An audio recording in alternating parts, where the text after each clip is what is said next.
Live everywhere. Daily Co's Radio on netrootsradio.com presents David Waldron. Kagro in the Morning Show.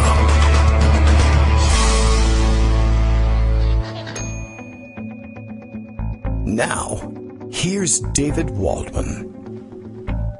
Hey, how you doing, everybody? It is Wednesday, November 28th, 2018. Time for yet another show. Lots happening, of course. We'll get to some of it, and we'll miss some of it. That's the way it works on the show. And, of course, anything we miss, or at least, let's say, 60 to 80% of what we miss on any given day is picked up on Justice's program following ours. Don't forget about the West Coast Cookbook and Speakeasy. Coming up in 2 hours, we'll cram in what we can. What we miss, we miss. On to Thursday and Friday. There's no way to cover all the mess that's going on today. There's a new, oh my gosh, there's all kinds of crazy things here. Trump's going crazy.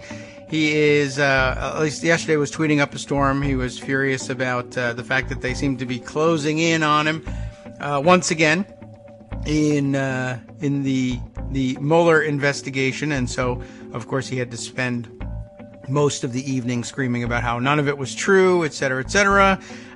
Don't even really know exactly where that's coming from, but okay. Election yesterday came out more or less as expected, but some interesting angles being taken by those covering the numbers from down in Mississippi. What we mean by that is the racist lady won because Mississippi is kind of overwhelmed with racist voters there. And although a large portion of the state is black, the white people there don't appear to consider that to be real or whatever. But they came out in huge numbers. The basic upshot of the numbers game on this, Dave Weigel was reporting on this particular angle on it.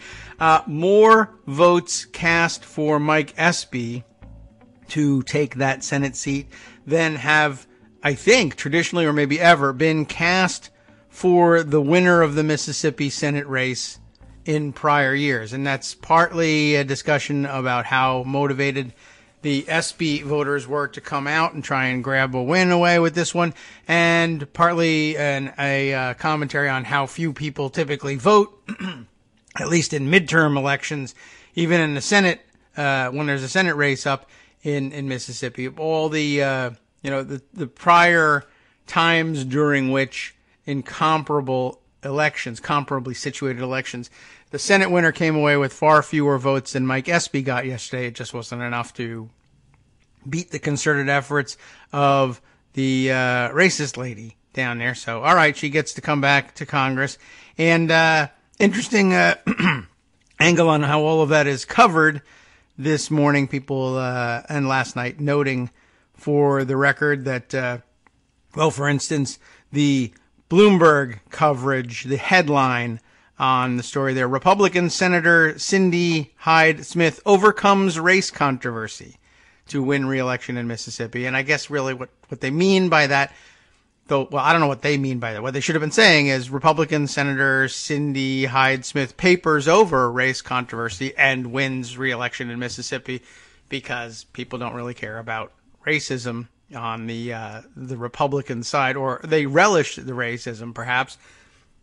And so, they're not bothered by the fact that, she's had a bad run of it. We'll say that. She hasn't overcome the race controversy, nor has she overcome racism, but I don't know. I guess it bothers us that the word overcome is used in that, because there's a loaded term as well. And, anyway, so she goes back. That's fine. We'll catch up on what's going on in the Senate today as they're voting on a horrible judicial nominee, and I'm sure Joan will tell us all about that. For now, let's start off with our regular morning roundup, or our 3 days a week morning roundup anyway. Greg Dworkin is with us. Good morning, Greg. Overcome. Yes. Shall we? We shall, I think, at some point. But first, Cindy has to, and I guess she did. She shall overcome the race controversy. In other words, make people put it aside and say you're still a senator. Well, it's still a Dixiecrat state. So Here's the thing. Henry Barber had this really good tweet this morning. Okay. He says, turnout is hard to predict, especially in a runoff. Yes. And this was impressive turnout for both Mississippi candidates yesterday. Cindy Hyde-Smith had 87.1% turnout compared to November 6th. SB had 101.3. See, that's all right. That's pretty good. You did all the job. And he makes the point that if Cindy Hyde-Smith had hit a very respectable 75%, 74.4%, it would have been a 50-50 race. Yeah. So get out the vote matters, and that's an important thing. SB did his job. That's an important thing. The fact that there were more Republicans in a red state than Democrats is a really important thing, and it's a good reminder about some basic principles about this whole election that sometimes get overlooked, one of which is that most of the election in November 6th was fought on red soil, red territory. Right. So it's very hard to win when the Republicans have a built-in structural advantage, and we did fine giving all of that. Yes. I mean, he performed more than admirably. It was an exceptional performance. Right. But that was also true for the Connor Lambs who won, or the people who won in South Dakota, or the people that won in Orange County, California.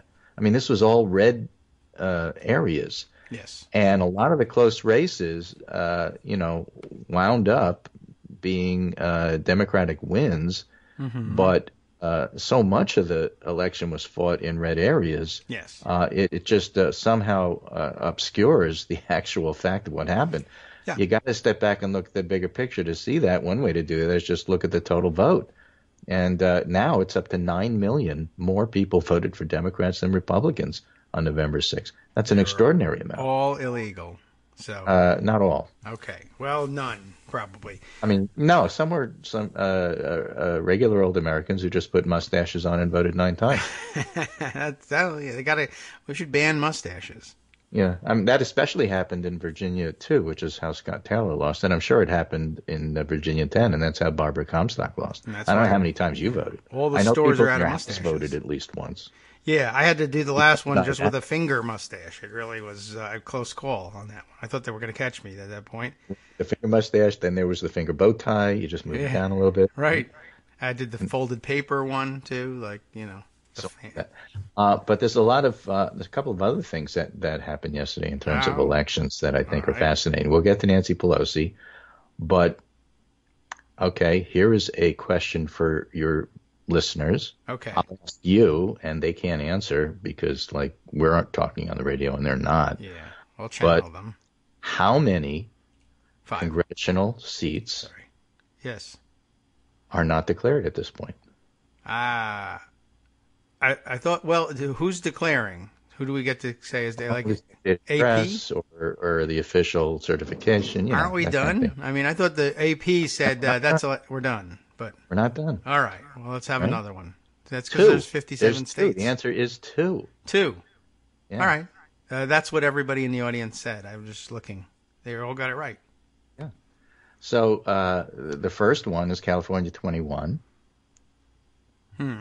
Okay. Which was declared by the AP for the Republican, and they had to retract it. NBC had to retract it. Decision Desk had to retract it. Everybody had to retract it because it turns out the Democrats probably going to win. Shouldn't have retracted it the first time. Yeah. It's a very attractive kind of race here. And so right now, Cox, the Democrat, is leading by 436 votes. That's a lot. It's huge. Well, at this stage, it actually is. And now the Republican, Valadeo, was called, the winner.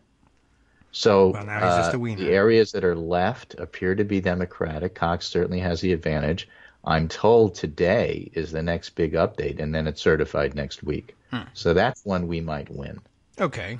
But people have been following that, and they might know about that one. Here's the one that you may not know about. I think you do because I told you about it, but other people might not. The North Carolina board delays finalizing congressional result in North Carolina 9. Oh, what's that?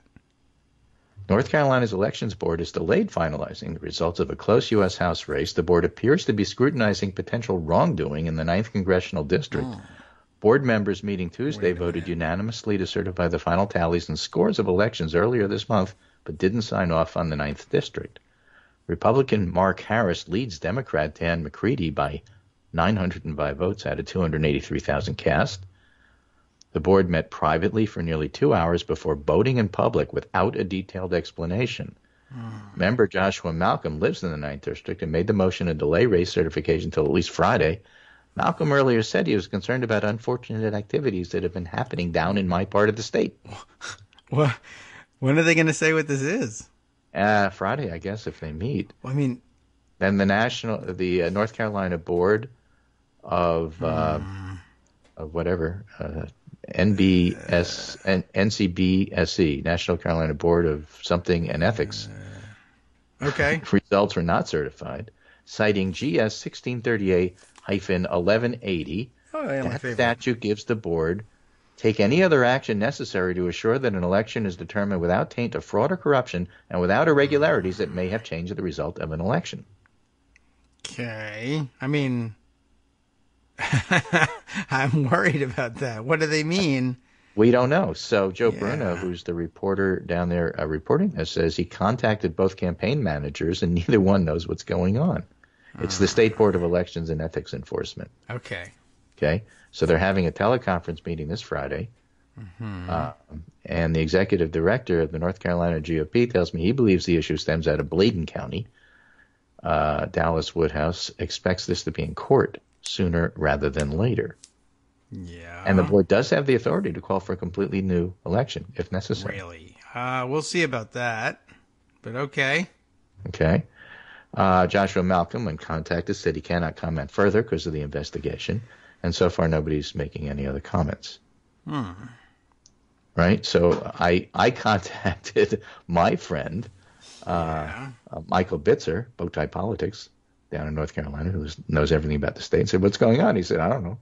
And then a few minutes later, political expert Bowtie Politics was contacted by Joe Bruno. He says, we just don't know what this is right now, but there's something substantial enough to warrant the state board to say, we need to pause and investigate this. This is pretty significant. So that's what's going on right now, and that's why there are 2 races that are not called. Well, that is puzzling. I mean, the current... This doesn't usually happen. No, and the current state of the count, as I understand it, is that the Republican is ahead and is planning, going ahead with his plans to take but they office. always do. Well, right, yeah. I mean, that's not the fact that he's planning. Amy Walter was running for a leadership position before she lost. Right. Well, yes, it's not that it's not indicative of what's going to happen with this issue. It's just a routine thing.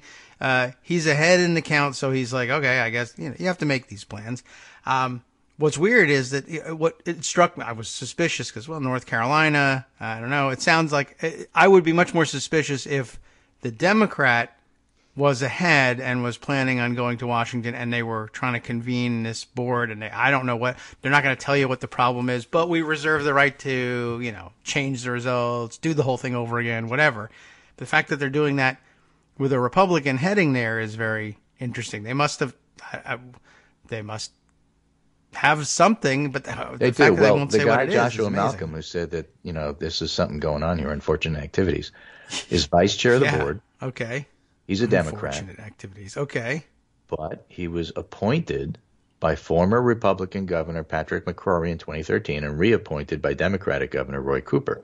Okay, so he seems like he doesn't seem like a Matthew Whitaker type. No. And just no specifics. That is fascinating. Okay. Well, ultimately, let's say they screw everything up and they still can't figure out what will happen. That is also very interesting as a Republican is heading to a majority Democratic House of Representatives, which can opt to take the contest up itself and say, yeah, the certification you sent us is for the wrong guy. We need the day, Yeah, they have to seat him, right? They can decide not to seat him if they so choose. Yeah, and that's happened in the past when there's a really wacky election that they don't trust the local authorities to make the call correctly, or the local authorities botch the call somehow. They sometimes just say, well, we'll decide whose credentials we're going to accept. And it's usually the guy from the majority party. That is pretty interesting. This would be a surprise if I don't know. We'll see. Well, it depends on what they say is going on.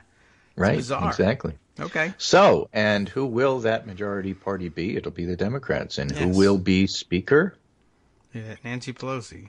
I think so. That's today. Really interesting piece here in the Monkey Cage from Ruth Bloch Rubin, entitled, Will Nancy Pelosi be the next Speaker of the House? Here are 4 lessons for her challengers.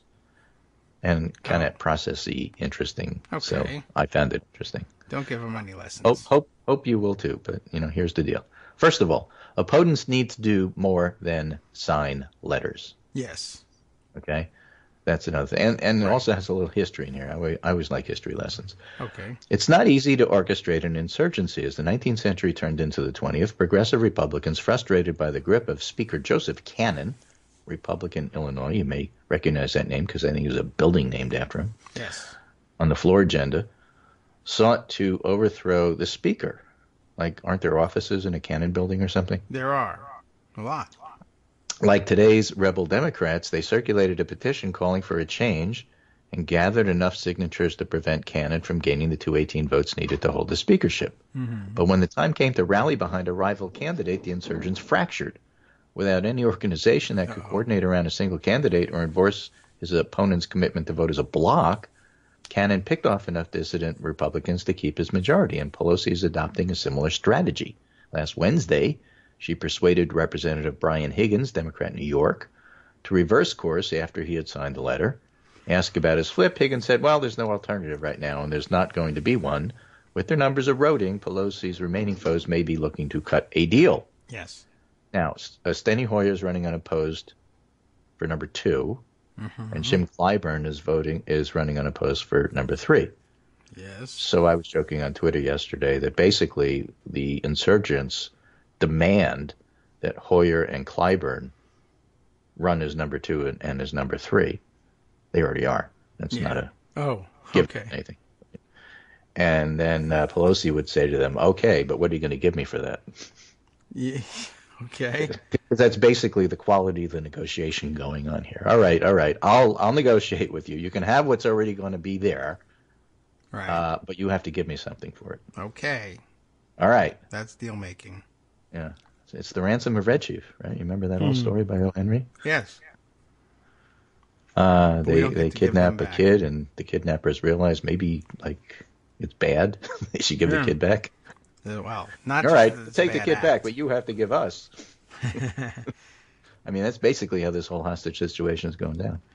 So a better example would be the House Freedom Caucus's 2015 rebellion. That worked a little better. They rejected the leading contenders for being too close to party establishment. They backed the dark horse, Representative Daniel Webster, Republican of Florida. I don't know if everybody remembers, but he was actually a speaker candidate. He was there. It was all up in the air after Boehner, but then it turned out they threw their vote to Paul Ryan as a block, and Ryan won, and Boehner was out. Yes. Now, they forced him out by making his life miserable rather than by actually defeating him in an election. But, same result. And the difference was they're voting as a block, which gives credence to the whole idea that one of the things that Ocasio-Cortez is trying to do is put together a block of new progressives, different than the Congressional Progressive Caucus, because anybody can join that. I think you were talking about that on Monday. Yeah. But an actual block voting group, which might have some sway, which would be an interesting thing. So that's the history of it. But it's just not so easy to do, because the bottom line for that first of 4 points is that when you set up a opposition, you got to be able to corral them all, herd the cats, and get them to vote as a group, which, by the way, is the speaker's job. Yes. And Nancy is good at it, and Seth Moulton is not, and that's why it looks the way it looks this morning. Yeah, that's why it looked the way it looked before all of this. Why exactly she was the speaker and he was a dude. It's not easy to do this, and so all you have to do is watch Nancy do it effortlessly, and you think anybody can do that.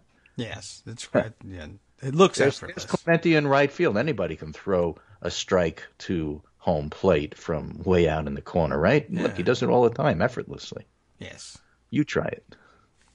That's basically it. You can't just, and like they say, more than signing letters, I don't know if they get to what else you're supposed to do, but you're supposed to spend years at it. Okay, number 2, Pelosi holds both carrots and sticks. She's got a hefty arsenal of tools to secure support for wavering members. This is where it gets a little interesting. Yeah. When Marcia Fudge considered challenging Pelosi, she folded quickly her price. Pelosi promised to restore a key House panel on voting rights and make Fudge the chair. So there's an example of a carrot. Yes. Okay. Stick. Dissidents could face retribution if they fail to oust her. As I said the other day, if you shoot at the Queen, you best not miss. If Pelosi can hold on to the speakership, okay, she'll have the power to withhold funding, support, and desirable committee assignments. This is one of my favorites. Consider again the 1909 bid to unseat Cannon. Okay. When the progressive Republicans failed, Cannon reassigned dissenting committee chairs to the Committee on Ventilation and Acoustics. That's good. That was a money committee back then. That was a major committee, right? So you go from Ways and Means to Ventilation and Acoustics. I mean, that's the kind of thing that the speaker can do. Yes, not as easily unilaterally anymore, but still.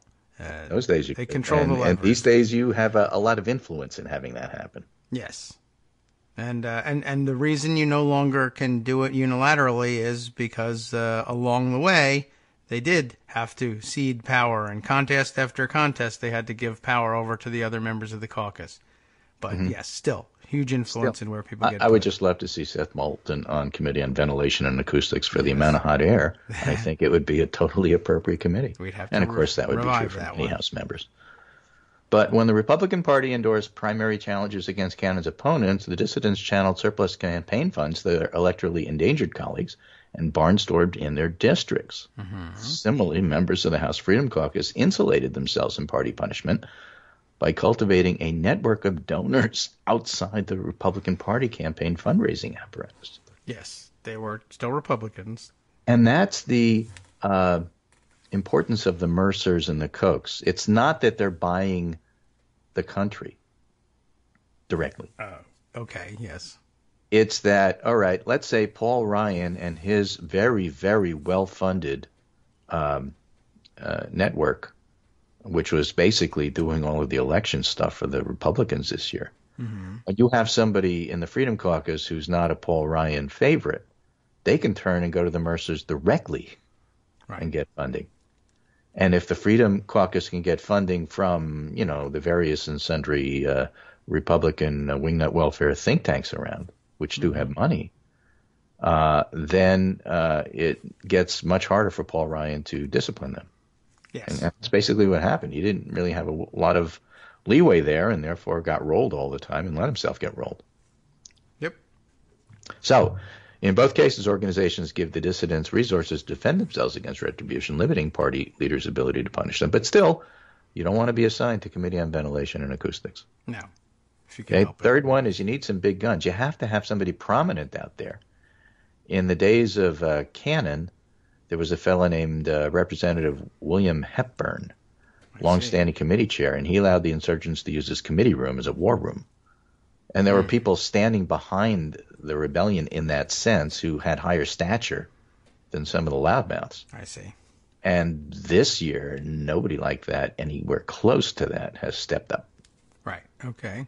So that's important, too. You need some cover, in a different context. A John McCain in the Senate could be the maverick and do something, and his stature would allow other people like, Lindsey Graham to hide behind him. Right. Well, same thing happens in the House, except if you don't have anybody, then you're out there by yourself. And you could see that with Seth Moulton. You want somebody to run, you don't want to run yourself. Right. Who? You can't get anybody to step up. Now you're naked. Everybody knows you're doing it. Yeah. Well, it didn't work very well. Okay, and then the fourth part is, of course, the problem with the insurgents is they might win. Yeah. And even if Pelosi does become Speaker, don't expect smooth sailing. And they talk here about the subcaucus of incoming progressives. And the not terribly disciplined Congressional Progressive Caucus really is useless because it doesn't do anything. It doesn't vote as a bloc. If properly organized Democrat dissidents would find themselves able to pursue sorts of measures many of them ran on that could complicate Pelosi's time as Speaker. But, that means she's Speaker. So the bottom line is they really have run a pretty poor rebellion, and it's likely, in fact, that she will be the next Speaker. But I guess we'll find that out. We'll find out what the caucus wants to do today, and then, of course, the vote is in January. Yes. All right, so we'll hear about it. We'll get some indication of how strong her support was inside of the caucus. The caucus results will probably change the public position some members of the rebellion, are willing to take. But you'll hear all about how the new Freedom Caucus of the left is organizing, Democrats in disarray. And just as a procedural note, the caucus promised that whereas cameras and reporters aren't allowed, they would be tweeting out results of elections as they go along. It'll take all day, but the speaker stuff should be in the morning. Okay. Maybe by the end of your show. Yeah. All right. Well, perhaps we'll get some indication. We'll find out what we're able to pick up via the Twitter machines while we're still doing it. Break coming up, but that leaves us Mueller, Corsi, Stone, Manafort, right. Sort of stuff to talk about. Yeah, there's a lot, and I don't know if we can untangle even part of it. We may have to wait and see, just like with the elections. Yeah, I'm afraid so, but I think we will talk a little bit about Jerome Corsi and some of the stuff that was revealed in some of the draft court filings, because I think that's more solid than anything Corsi says, because you can't believe him and you can't believe Stone. No, there's no point in doing any of that. Although, all right, so we won't be listening to them. The other thing we could get to is Donald Trump decided to give another lengthy sit-down interview to a newspaper, which means somebody has printed a transcript of the dumb things he says. And the Washington Post, I think it's entitled Donald's Playhouse. Yeah, and so now we're back to the president is dumb. So that's not news, but we'll cover it anyway. Hi, everybody. It's me, David. Let's change things up from the old fundraising pitch for just a minute and talk instead about how you can be a part of our show. If you've got a smartphone or any other electronic recording device, why not sit down and record a segment for us? Read us an important article and give us your take. Read one of your own original essays, or even just give us your commentary on something you'd like to share that's important to you. Then send the file to me at kagrox@gmail.com, and I'll try and work it into the show. Short segments, a few minutes in length, are easiest to fit in. And of course, I can't always guarantee that I'll be able to play everything, but if you've ever shouted at your radio or TV about something you wish was being covered, here's your chance to change that. Make the show your own. Send your submissions to me at kagrox@gmail.com.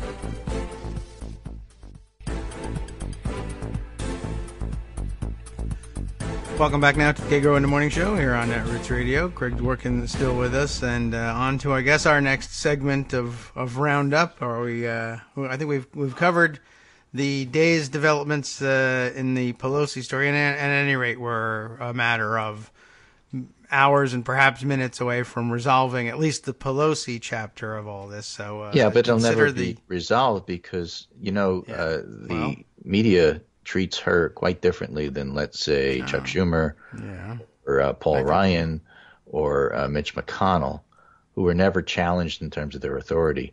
And Pelosi's constantly challenged, even though she may well be the most effective of the bunch. Well, maybe that has kept her in practice, whereas others have not stayed so sharp, and might explain why people are disappointed already in the performance of Chuck Schumer over on the Senate side.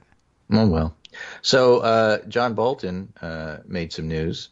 This is from BuzzFeed News. A reporter says to him, "Have you listened to the tape of Jamal Khashoggi's killing?" And Bolton said, "No, I haven't. What do you think I'll learn from it?" And the reporter said, "Well, you're the national security advisor." And Bolton said, "Well, unless you speak Arabic, what are you going to get from it?"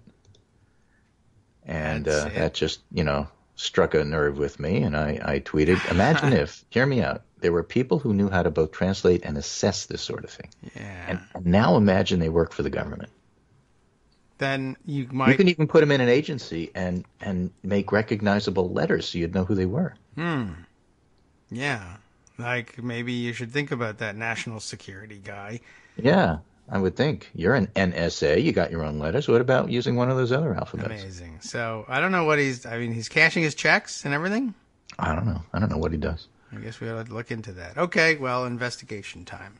But, it's pretty outrageous, and that remains an issue, and it remains an issue on the world stage. Yeah. So Philip Bump, one of my favorite reporters over at the Washington Post, Bump, put together an updated timeline of the Roger Stone WikiLeaks question, which is really helpful. And rather than go through the whole thing, which would take an hour, and would be fascinating, but would take an hour. Yes.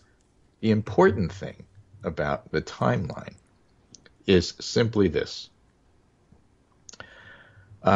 There's evidence based on court papers that Mueller allegedly has email proof, evidence, that Roger Stone knew WikiLeaks had leaked documents. WikiLeaks had leaked documents to leak in July of 2016. Okay. And the Podesta leaks were October 2016. Mm-hmm. Now, John Podesta wasn't just involved with the Clinton campaign as chair, but was also a high-ranking official of the Clinton Foundation. Okay. So the attempt to get Podesta's emails and leak them was not just about the campaign. It was also about looking for dirt on the Clinton Foundation, which you will recall the Trump Foundation and the MAGA world still insists is a corrupt criminal enterprise. Yes. Right? Because whatever they do, they accuse other people of doing. And it turns out that the fact that there is this nexus between Corsi, who appeared to know about this, Roger Stone, who appeared to know about this, Julian Assange, who seems to know about this, and Russia, who was behind the leaks, is a big deal, because if you can tie that all together with Stone talking to Trump in the campaign, there's your collusion package. I guess that would be it. If you knew that there was a leak of Hillary Clinton emails coming before the news broke in the papers that they had it, by several months. Yeah, right. You'll want to look at the people who had that, and it's a pretty select group of people, and you just heard, I guess, pretty much the totality of it.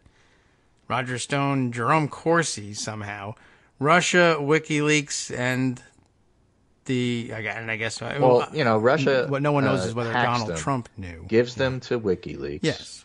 How. Yeah. And then Corsi is used as a go-between between Stone and Assange.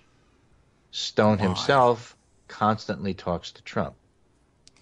Yeah, I mean, did Stone think he wasn't going to get caught if he used Jerome Corsi as the go-between, or? Yeah, that way Stone can say, "I never had any contact." Yeah, and that's what he's saying now. That's the nonsense that these guys always do. So, I didn't have any contact. I just, that's my brother-in-law. I just gave it to Corsi, and Corsi had all the contact. And Corsi says he didn't have. And Corsi says, "I didn't have any contact. Right. I had this other conservative guy in London doing the contact." But Mueller has all of that, and he has the timeline, and he has the emails, and he has all that stuff. And the one story of this that I will reference is from NBC. This is Tom Winter, their investigative reporter, who writes, "I don't think people are grasping the significance of the Jerome Corsi statement of the offense. It clearly shows that Mueller allegedly has email evidence that Stone knew WikiLeaks had leaked documents in July of 2016. This comes from an Anna Schechter report from NBC News. So they're not talking about Guardian articles about the fact that there may have been meetings between Manafort and Assange. That's another one that's out there as of yesterday. Manafort, of course, at the time, about to step into the role of campaign manager, again tying it to the campaign. But what this from NBC, a little bit more solidly reported than the Guardian one, is the Guardian one's based on Ecuadorian intelligence documents.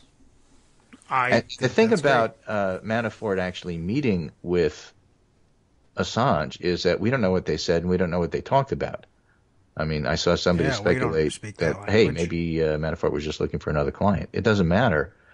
Even if you don't know what they talked about, whether or not they met is something that ought to be verifiable. Yes. And since they're both denying it happened, if in fact it did happen, it would be, highly important. But skipping that, most of what they've denied has been verified eventually. Yeah. Skipping that, Anna Schechter says Mueller has emails from Stone, pal Corsi, about WikiLeaks Democratic email dump. Okay. Word is Julian Assange plans 2 more dumps. Impact plan to be very damaging. Jerome Corsi said in an email to Stone, say draft court documents. So this isn't Stone talking. This isn't Corsi talking. These are draft court documents. The email was revealed in a draft court document known as a statement of the offense sent to Corsi by special counsel Robert Mueller's office. Mueller also sent Corsi a draft plea agreement stipulating that the special counsel would not oppose Corsi requesting a sentence of probation if he agreed to plead guilty to 1 count of lying to federal investigators. Corsi says he rejects the deal. He says Mueller's team are thugs, yada, yada. I don't really care what Corsi says, but the fact that there's a draft court document out there saying these things is the important part of the story. All right. Confusing a little bit, but will sort itself out probably in the next couple of days as draft court documents turn into indictments. Well, that's the thing. There's a bunch of sealed indictments. We don't know who they are. And when the indictments come out, that's part of it. The other part of it is that the perhaps a bigger piece that we know right now is that Mueller's pulling the plug on Manafort because, according to the New York Times, Manafort's lawyers were informing Trump's lawyers about everything that Mueller was talking about with Manafort. Yes. So Manafort was playing triple agent triple agent because he's working for Mueller, but he's working for Trump, but of course he works for Russia. Yeah, well, that all seems to be playing out as right. And so Mueller says, well, I don't want to have any part of this guy. And so you're going to jail for the rest of your life. Yes. And now the speculation is, well, that was the obvious thing that was going to happen with all of this. But what is Manafort so afraid of that he would rather have life in jail compared to, and this is discussions we've had before, and the answer is polonium sandwich to everybody in his family. Life in prison or death outside of it. Yeah, it's your choice. So I think he chose life. Well, that's what they like to put but all of that's out there. And again, the speculation is that's because Trump handed in his answers to Mueller's questions, and they may or may not have matched what Manafort had said. Maybe they matched too well.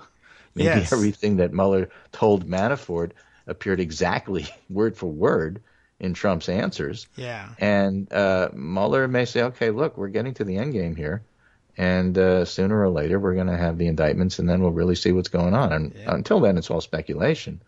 But when people start referencing court documents rather than this known liar said this or that known liar said that, it starts to get pretty interesting. And that's really the scuttlebutt and what people are talking about in the news today. Yeah, well, at least it means somebody's in jeopardy of being convicted of what it says in the court documents anyway. It's not a conclusion. That's just the prosecutor saying this is what we think, and we have to figure out whether we believe them or the defense yet. But in this country, we tend to believe the prosecution more often than the defense. Although when it comes to rich white guys, the numbers change. Right. So Zoe Tillman tweets, following up on the report from Mueller's office and Manafort's lawyers saying he's ready for sentencing, the judge has set a scheduling conference for Friday morning. Okay. We're busy. 9:17 a.m. EDT. All right. We'll be on the air for that one. We won't hear, I don't think, until it's time to get off the air. And then it'll be Friday. So then Saturday, everyone will be talking about it. And by Monday, another disaster will have struck. We'll talk about it on Monday because we'll have stuff to round up. Anyway, that's my roundup for today. Got to scoot off to work, but that's what's happening so people have a sense of what's going on. Election stuff on the one hand, of course, including election of speaker. But on the other hand, a lot of stuff happening with the Russia case, bringing it to the forefront again, reminding everybody that Donald Trump is quite possibly guilty of everything we ever said he did, and even more that Mueller knows about that we do not. Take care. That's a nice thought to end the show with for me. And Joan will actually come on, I hope, and give details of what's really happening in Congress. And I'll talk to you tomorrow. All right, very good. Thanks, Greg. That's a great way to start off. I hope we have more to discuss about this tomorrow. I can't imagine anything happening. Nothing ever happens around here. It's kind of boring. Yeah. You're right. Take care. Very good. Thanks. The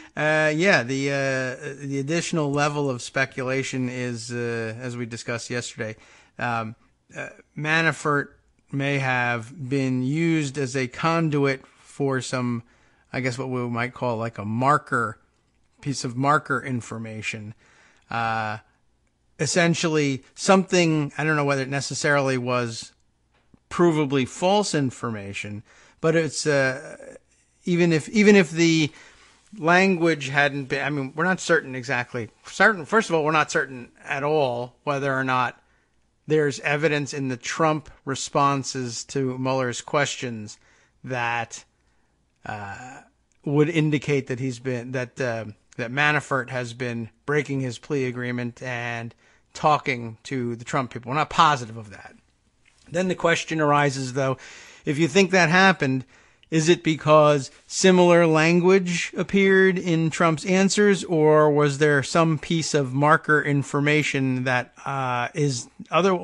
that's either not true all by itself, or at least no one has been talking about, and there would be no reason for it to show up in Trump answers unless it had come from Manafort, and they would know that it came from Manafort because, as the speculation goes, Mueller's investigators basically planted it with Manafort. All it would take would be to tell him, well, look, you're talking about this or you're giving us that answer, Manafort. We know that's not true because XYZ. Whether or not XYZ is actually true or it's simply a true thing that's only known at the moment to Mueller, if it then shows up in Trump's answers, it's indicative of the case. This could not have come from anywhere but Manafort, and that just puts Manafort deeper on the hook and creates an obstruction of justice charge to add on top of all the ones they may already have for Trump. So I guess pretty soon we'll find out about this, and it's not something like, it won't be quick to develop probably. And Mueller has held everything pretty close to the vest so far. I don't know whether he feels like he's under any time pressure to get to anywhere, some particular result or not. He's been pretty patient all along. Now the election's done, and who knows? We'll see how long it takes him to actually reveal what's going on, or whether he wants it to play out in court and in court only. Okay. Much to cover here. Let's see. Why don't we go back over to Pocket and then probably through the Twitter feed that of the last day or so. I can bring up some of the other things that I either didn't set aside, but at least took note of on Twitter. I should have thrown this into the discussion with Greg. Bruce McFarling had sent me something yesterday, or just an observation about the election and the Senate picture from the election. Of course, we keep hearing about people are battling over whether or not the Senate results should color the perception of whether or not there was a blue wave, because of course, though there were large gains and lots of seats flipped in the House and control of the House changed hands, that wasn't the case in the Senate. And of course, people who've been following the elections for a long time and listening to Greg tell us what's the state of play, where were the elections, who was running in them, were they in red states or blue states, how many seats were up for each party, et cetera, et cetera. We had no real expectation of control of the Senate changing hands. And in fact, by election eve, the thinking was a blue wave would still be constituted by something in the neighborhood of 40 seats gained in the House, and still some losses, 1 to 2 seats lost in the Senate. And I don't know, I guess people who aren't close to who aren't political junkies and don't follow analysis at that level, I know that there are people out there who have come away with the impression that, maybe it wasn't a blue wave because, after all, you lost seats. Democrats lost seats in the Senate, and it's a tough thing to explain to them. Yeah, but they could have lost like 8 seats.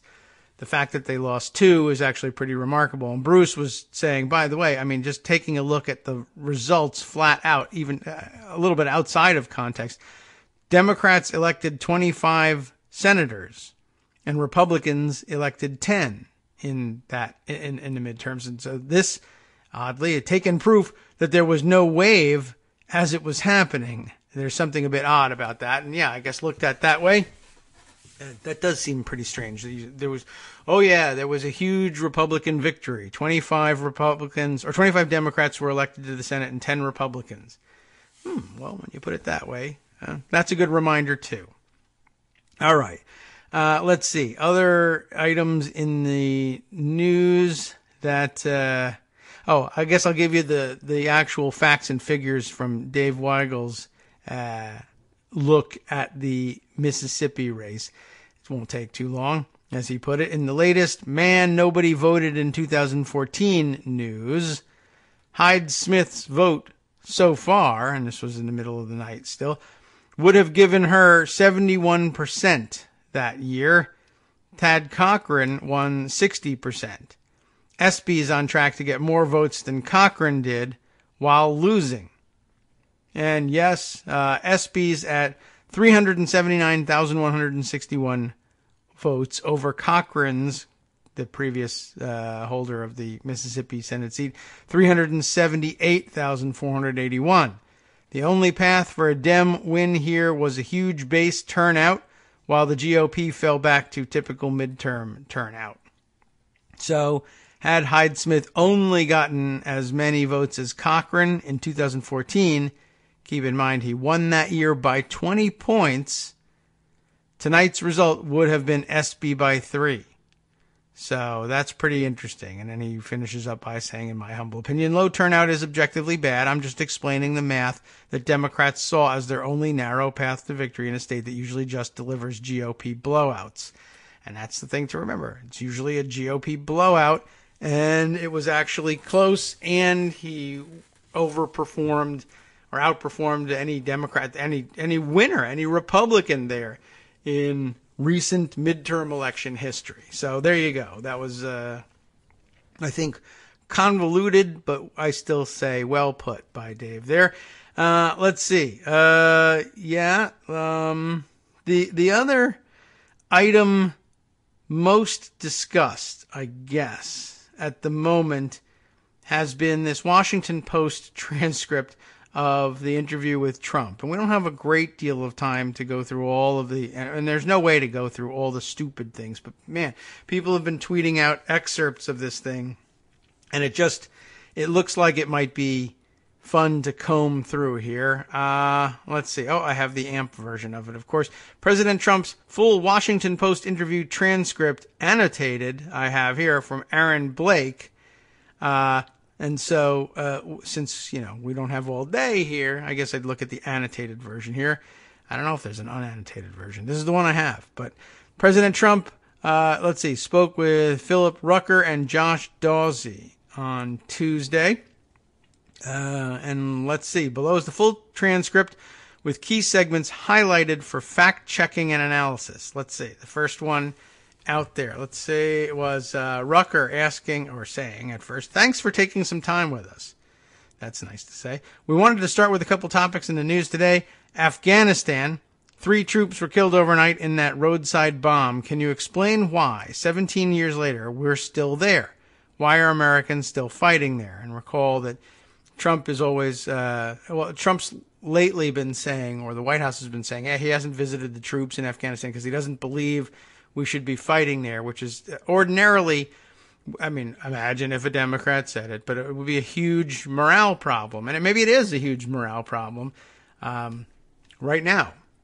But it would be a huge morale problem. It would be much bigger, of course, from anybody else. Now, I think even the troops have come to expect that. The president's a dope. He doesn't know what he's doing. We expect this by now. Trump's first answer: "We're there because virtually every expert that I have and speak to say if we don't go there, they're going to be fighting over here," which we've heard 100 times. And I've heard it over and over again. So have we. What's amazing is that when it comes to not going to visit any of the troops, he says essentially, "I don't believe any of those people. We shouldn't be there." But I guess when he has to be on the record, he spews the same stuff over and over. And I don't know whether these highlights cover the dumbest stuff or just the fact-checking stuff. Some of the dumb stuff, I think, appears in what I guess Aaron considers dicta here. That is the non-highlighted part. What else does he say about Afghanistan? "We're in the process of doing some As you know, we are talking about peace over there with the Taliban, with a group of people that have a lot to do with it. And this to me is the gold stuff, because it's like 8th grade book report, you don't know what you're talking about level BS, just filler. What does that mean? We're going to do peace over there with the Taliban, with a group of people that have a lot to do with it. Well, of course you would be talking to the people who have a lot to do with whatever you're talking about, but okay. They would like to see it after all these years, and we'll see what happens. That's again, world peace. We might have it, we might not. We'll see what happens.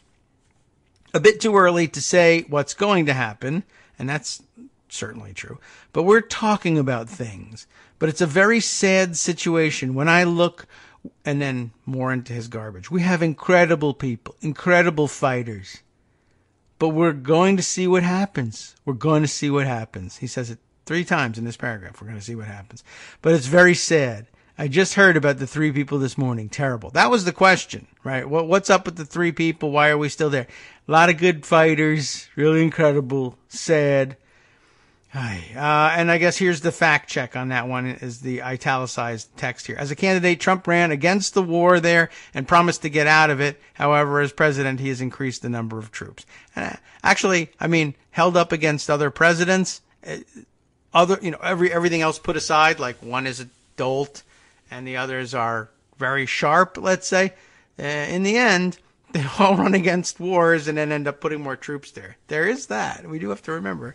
That is looming out there. Rucker, I guess, follows up, and I guess you're allowed to do a follow-up question in a sit-down interview. Or maybe this was a trap, like the perjury trap. All right, we're going to have an interview, but if you ask me any questions, you'll lose your hard pass. Or he asked me a second question anyway. But Rucker goes ahead and does it. Are you going to make it over there to Afghanistan? Which I guess was now we see what he was going at here. Trump says, at the right time, I will. Which, of course, is a no. Before Christmas, you think? Then Trump speaks off the record. So it's a no. Unless they have maybe he's trying to tell them, we have a surprise visit planned there, but for security reasons, I can't have it printed. Maybe something like that. I guess that could happen. All right. Dawsey gets a chance at asking a question next. Last night, Mr. President, the special counsel's team charged Paul Manafort with saying, they accused him at least, of saying more lies and ended his plea deal. That wasn't very well stated. People around you have told me you're upset about the way he's been treated. Are you planning to do anything to help him? So a pardon question, essentially. Manafort pleaded guilty when he was facing a second trial after being convicted on 8 counts at his first trial. This is italicized commentary here.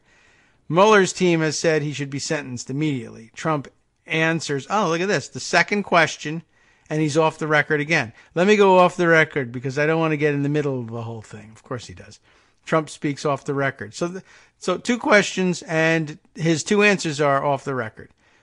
Dawsey, you might say, we don't really have an interview to publish here. Dawsey then asks, is there any version of that you're willing to give us on the record, an answer to that question? I'd rather not. At some point I'll talk on the record about it, but I'd rather not. So more Trump speaks off the record. Okay. Italicized commentary from Blake here again. Trump hasn't exactly held back on Mueller. He has, however, declined to criticize or praise Manafort too much. That's not really true. He previously distanced himself from Manafort's role in the campaign, but he's also praised his previous unwillingness to cut a deal with Mueller. My recollection is that he has tweeted several times, it's so terrible what's happening to him. They're treating him horribly. They're a bunch of thugs over there. They're certainly. He keeps coming back to the theme that he's being treated so poorly. Rucker. Let's see what Rucker asks that Trump wants to go off the record about. Mr. President, everyone in Washington is talking about whether there's going to be a shutdown by the end of the year and what you would do to have a deal.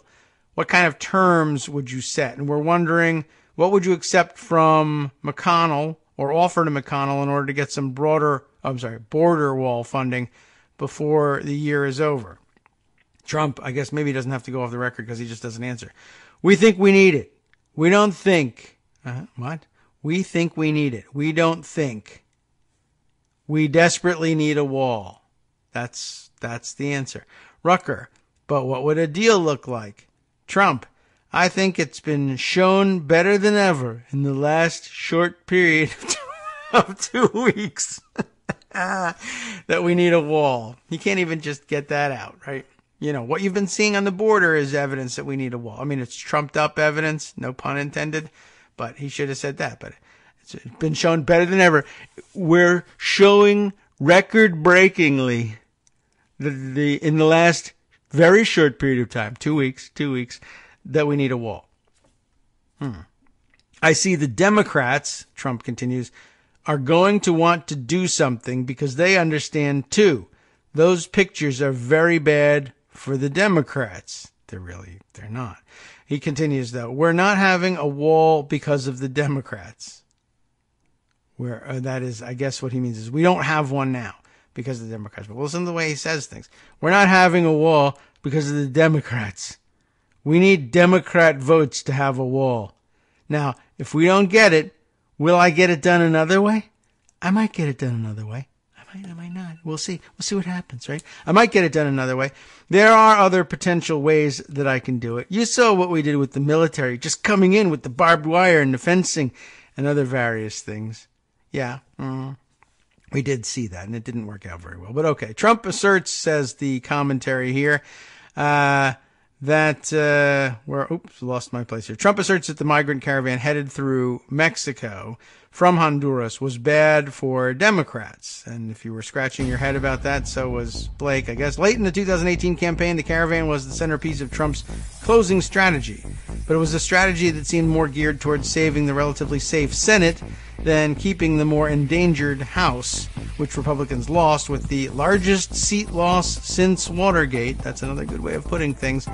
Very interesting. All right, well, we may continue with this read-through of this transcript because every sentence is more incredible than the last in a bad way.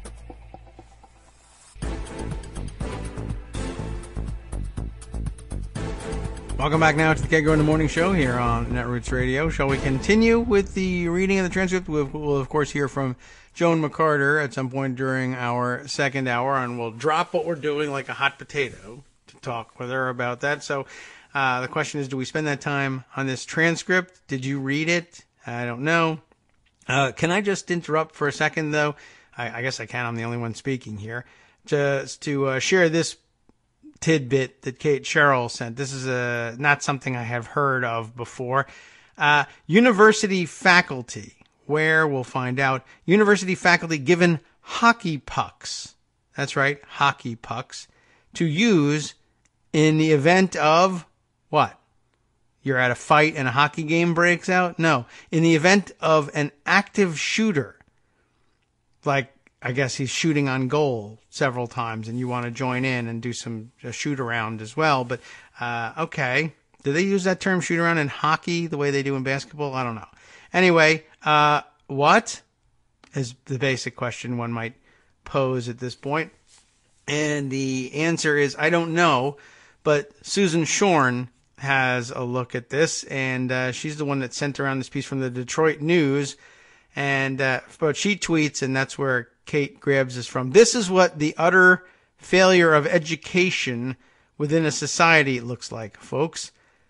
And it's a professor, I guess, holding a hockey puck, and it does look like a hockey puck. Is it for real, a hockey puck? I guess so. Separately, the union is hoping the pucks can help bolster a fundraising campaign for interior door locks for university classrooms. That's what they would prefer to have. But man, so I'll just interrupt to go take a look at this from the Detroit News. Oakland University, which I guess isn't in Oakland, California, but I guess rather in Michigan. Oakland University to fight shooters, not shooters on goal, but shooters with guns and everything, with hockey pucks. And, well, okay, Michigan is big into hockey, right? Do you get sticks or are you supposed to throw them? I'm not certain, that's what it says, though. It's a potential face-off, between bullets and thousands of hockey pucks at Oakland University. The Auburn Hills University began equipping its faculty and some students, and I guess that's okay, right? Do you need a permit for a hockey puck? I don't think so. With hockey pucks this month as a last resort precaution to throw at any active shooters on campus, officials say. And I guess the question is, why?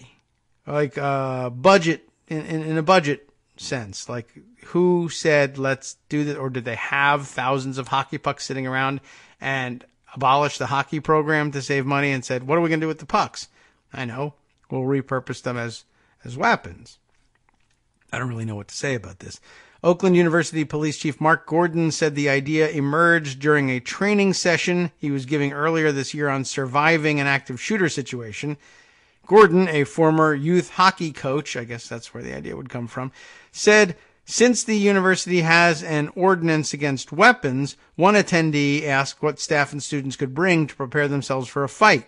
He recalled once being struck in the head with a puck and said it caused a fair amount of damage to me. And I guess that it did, because now he suggests, I have a suggestion what kind of damage it caused you. Well, it was not a well-thought-out strategy, Gordon told reporters during a telephone interview Tuesday evening. It was a spur-of-the-moment thing that had merit to it, and it kind of caught on. Okay, I'll give him that. The University Faculty Union's executive committee took part in one of the training sessions that included the concept in June, and soon after decided to begin purchasing, the union purchased, and supplying the pucks. And that according to Tom DeSena, I'm guessing a pronunciation, president of the American Association of University Professors. DeSena said he'd heard that tossing items like billiard balls at a possible assailant is well received in the law enforcement community, and when the chief suggested hockey pucks, the union decided to get on board because they like hockey better than pool, I guess. We thought, yeah, that is something we can do, he said. These are not great professors, I guess. We can make these available at least to our members and a fair number of students as well. Okay. So far, the union has spent $2,500 on an initial batch of pucks. Each costs 94 cents to make, and they're printed with the union's logo. DeSena said they are being distributed for free. I think the NRA should pay for them.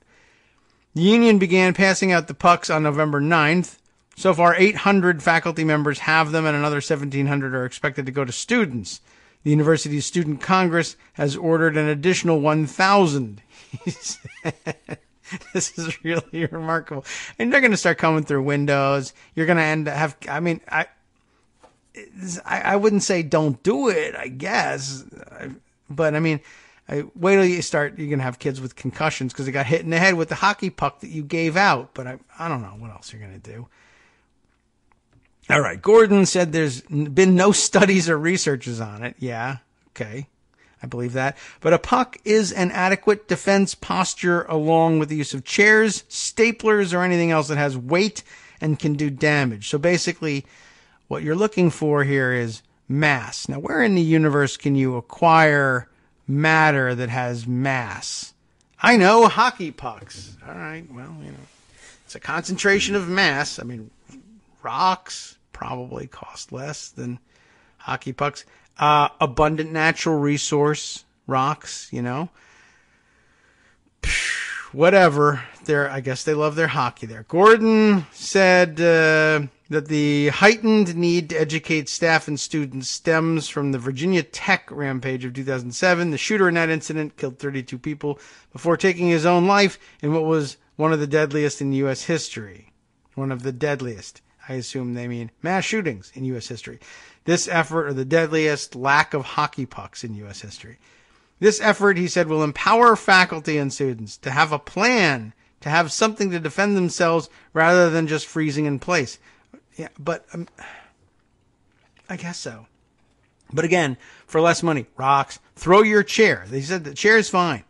Oh, but hockey puck, that's easier to throw. That's true. It's less bulky. But, I don't know what to tell you. It's a weird thought. It's what happens when you say we can't get rid of guns, I guess.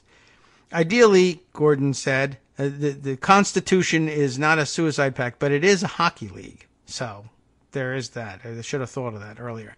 Ideally, Gordon said, dozens in a single classroom could be armed with pucks or other objects. I do have to point out there could be other objects, and could throw all of them at the same time if necessary. DeSena said only a few students have the pucks right now. The communications professor said he's passed them out to his classes and will be working with the university's student congress to figure out the best way to get them to other students. I would suggest handing them to them rather than, say, catapulting them or firing them out of T-shirt cannons, which, by the way, maybe that's what they ought to be giving out. T-shirt cannons and hockey pucks, or extremely hard, starched T-shirts. That could work, too. The university's police chief conducts several training sessions on active shooters throughout the year for faculty, students, and staff, and I hope the hockey team as well. Are you allowed to bring your stick? If you're a hockey player, that's not a concealed weapon or anything, right? You can bring a stick, and is it faster to just throw it? But you could hit it so much harder, and some of those guys are really accurate. This is very dumb and weird. On the other hand, I guess you'd rather have a hockey puck than nothing, which is, of course, now the gun nuts are jumping up and down. Exactly, you'd rather have a gun. And interestingly, they would be looking at this and say, like I'm looking at it and saying, this is dumb. We're only having this conversation because we can't get rid of the guns.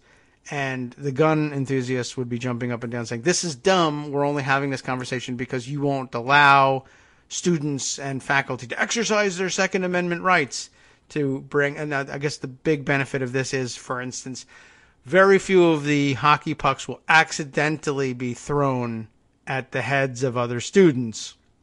Whereas, even if we wait forever, they will be thrown at each other on purpose because kids are dumb, and it wouldn't have happened but for those hockey pucks having been distributed. But at least they won't accidentally go off in anybody's waistband or anything like that. Should we read any more like that? It would be I'm sure it would be great to continue with it because we'd be able to crack jokes about these things, and they would say very unlikely, dumb-sounding things, and we would be able to say, I never thought I would see that said. But I don't know. Maybe it's just more depressing than anything else. We'll go to the final paragraph here. As far as the hockey pucks are concerned, DeSena says here, I expect eventually we'll run out of money to give them to people. Maybe students will buy their own. It's just the idea of having something, a reminder that you are not powerless and you are not helpless in the classroom. Okay. Maybe. And it would be so interesting if people began buying hockey pucks because all it took was one person to say hockey pucks and everybody just says, okay. And so then now like a hockey puck is a recognized thing. Like you could still go and buy billiard balls, but I guess that's the other thing. You're going to put them on the teacher's going to have one on their desk at the ready, right? There, the hockey puck has the advantage. It's flat. It won't roll away like a billiard ball. You would need something to put the billiard ball in. So maybe a hockey puck is a great idea. Again, though, rocks, coal. Coal's not super dense, but that would revive the industry, right? We're not using it for generating electric power anymore, but there are thousands of students around the country who need protection in the classroom where they're not permitted to bring weapons, which is why when it comes to throwing things, they're not bringing ninja stars or throwing knives, which also would work. But, okay. Hockey pucks. So they don't roll. That's good. They're cheap. They're probably in abundant supply in northern Michigan. And that's pretty good, too. You can freeze them and make them even denser and harder. But again, why they're not going with rocks, I'm not sure. Maybe you're not allowed to bring rocks in because of the existing policy against weapons. But now that you've weaponized hockey pucks, okay, well, then you're playing semantic games with me now. But maybe the NHL should donate some of those pucks. Real game-used pucks.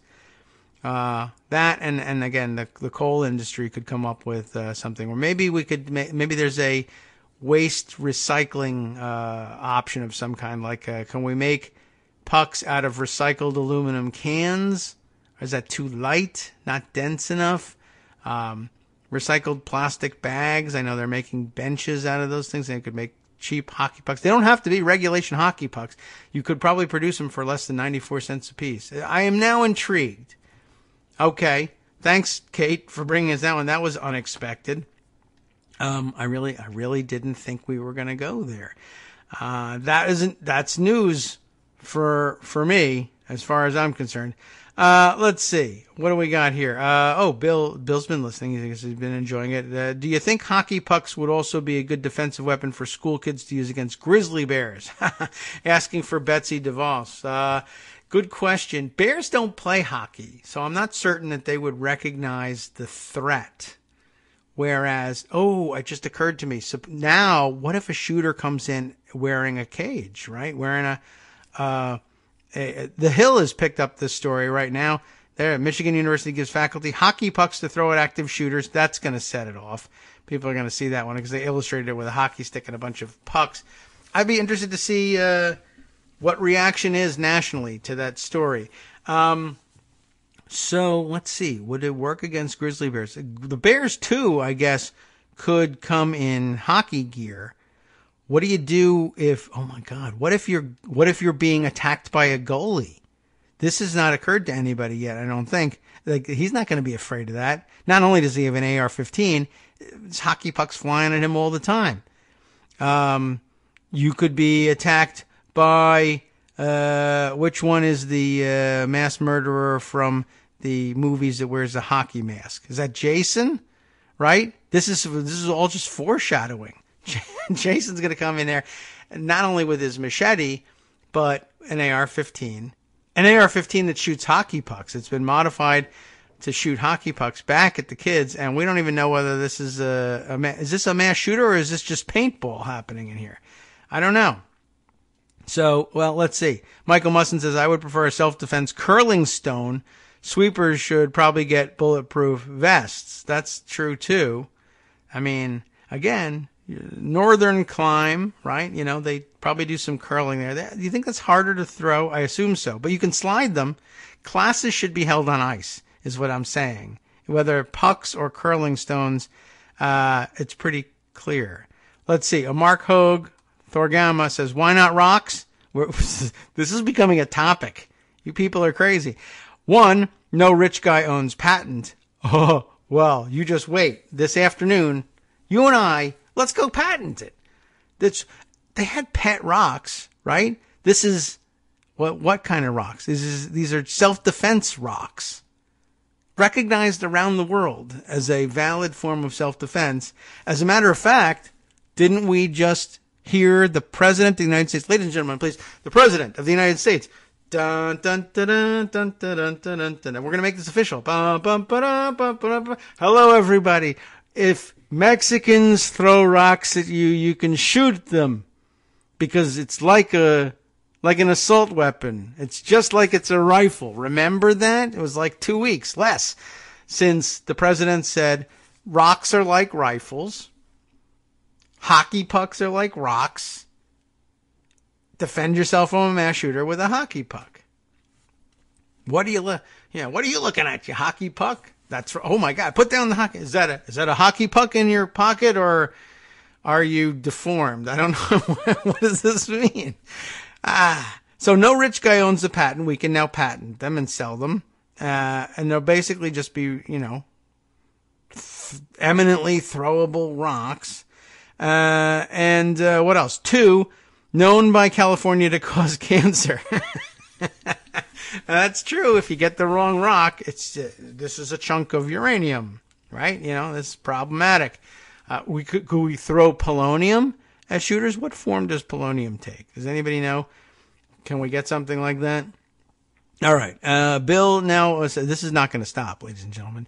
Bill says, I'm told that in the Hamptons, they're handing out badminton shuttlecocks to defend against active shooters. That could be.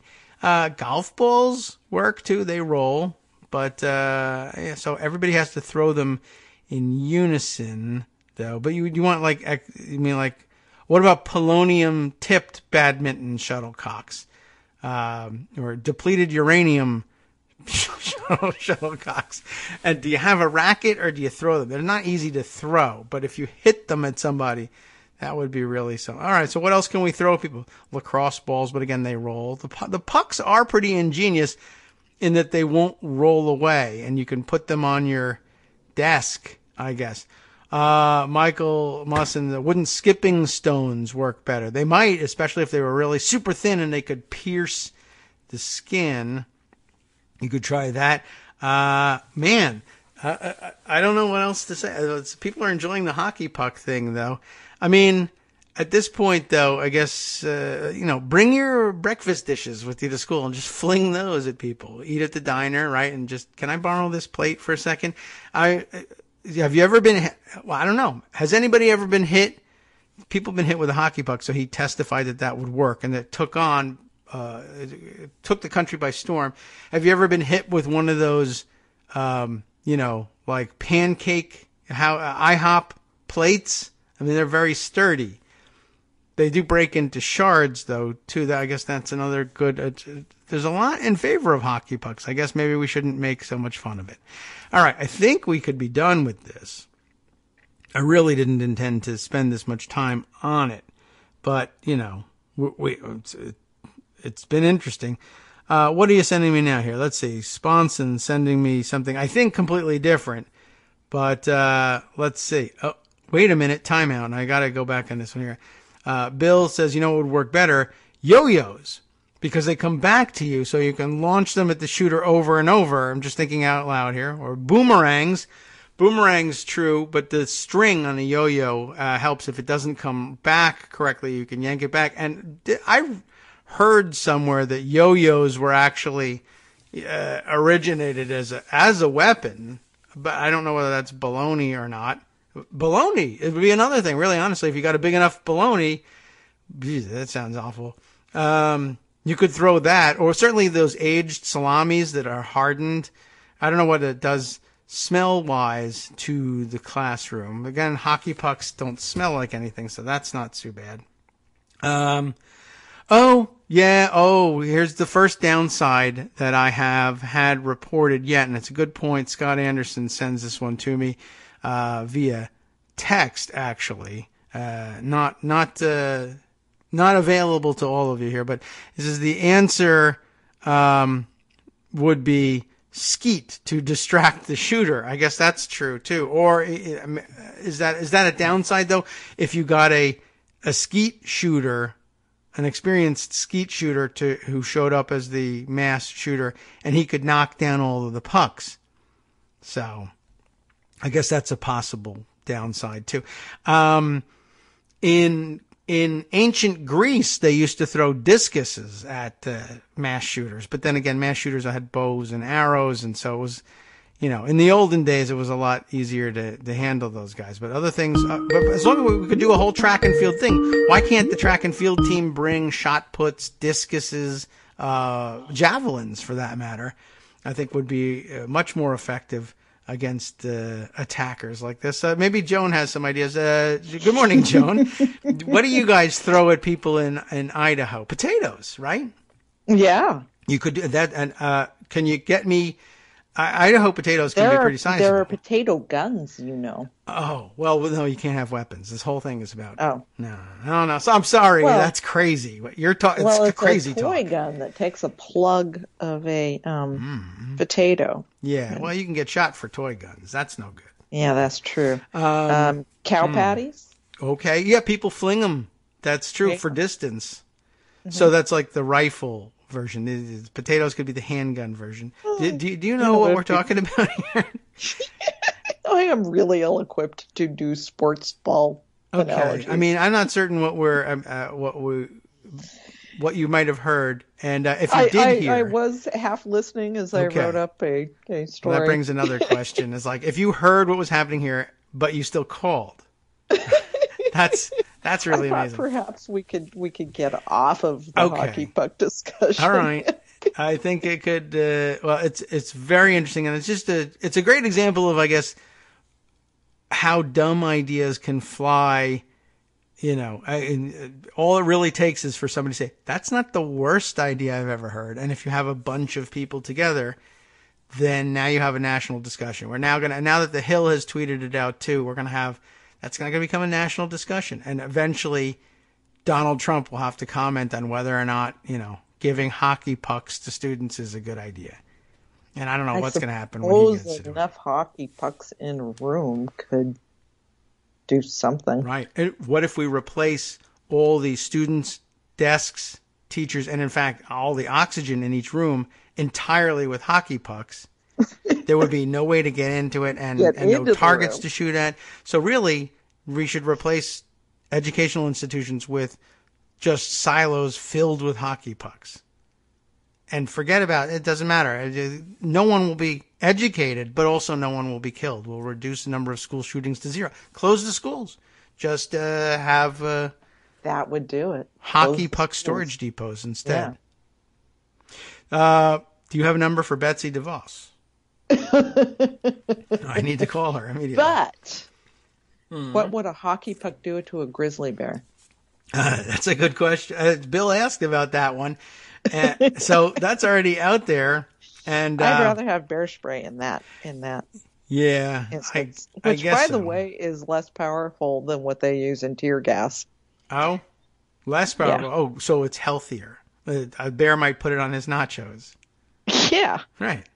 That was a great one. Right. Oh, the tear. I understand that it was very, what did the president said? It was like a very mild form of tear gas or something.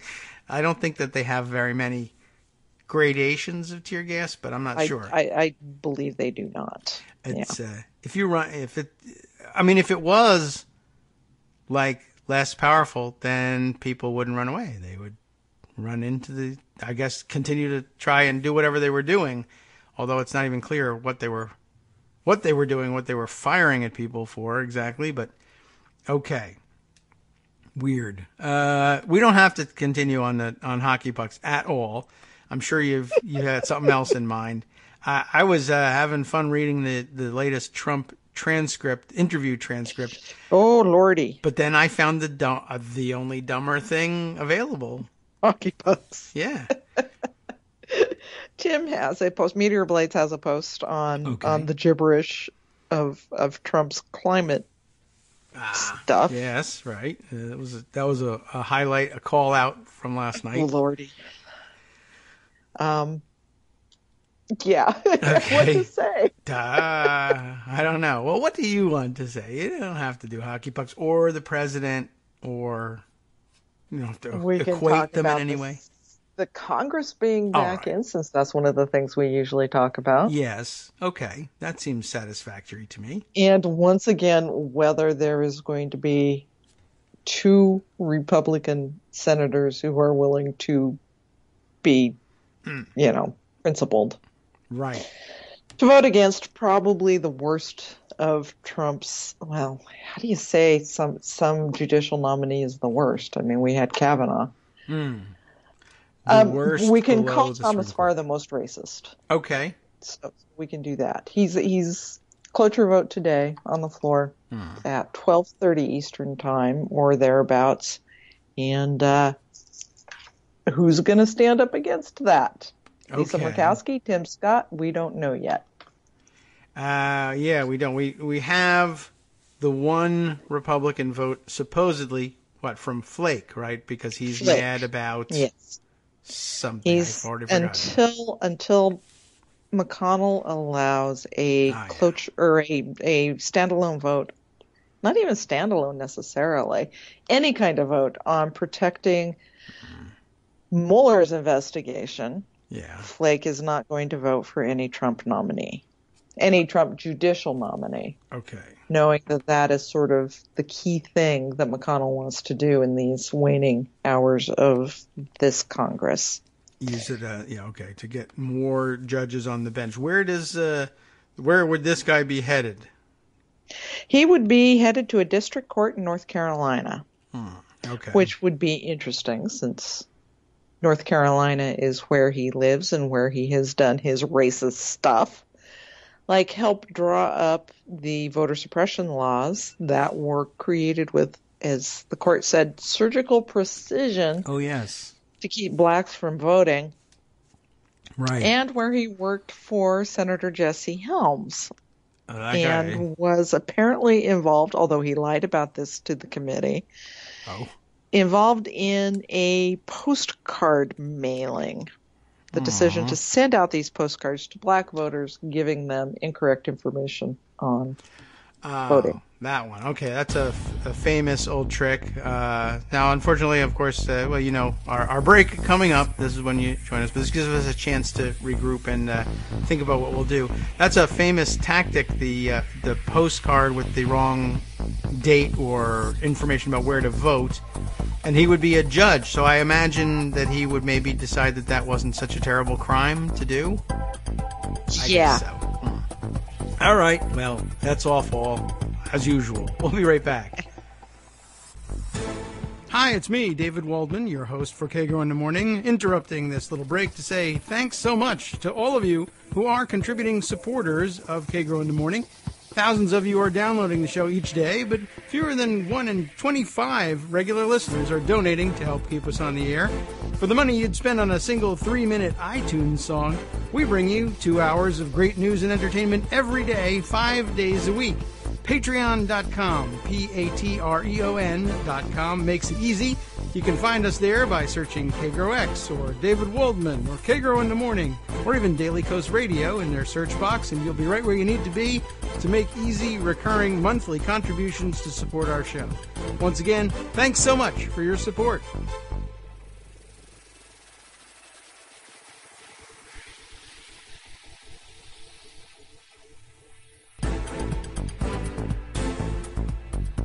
Welcome back now to the Kagro in the Morning Show here on Netroots Radio. Joan McCarter with us now. She came in just before the break, but we took the opportunity to, talk about the president's diet a little bit, whatever.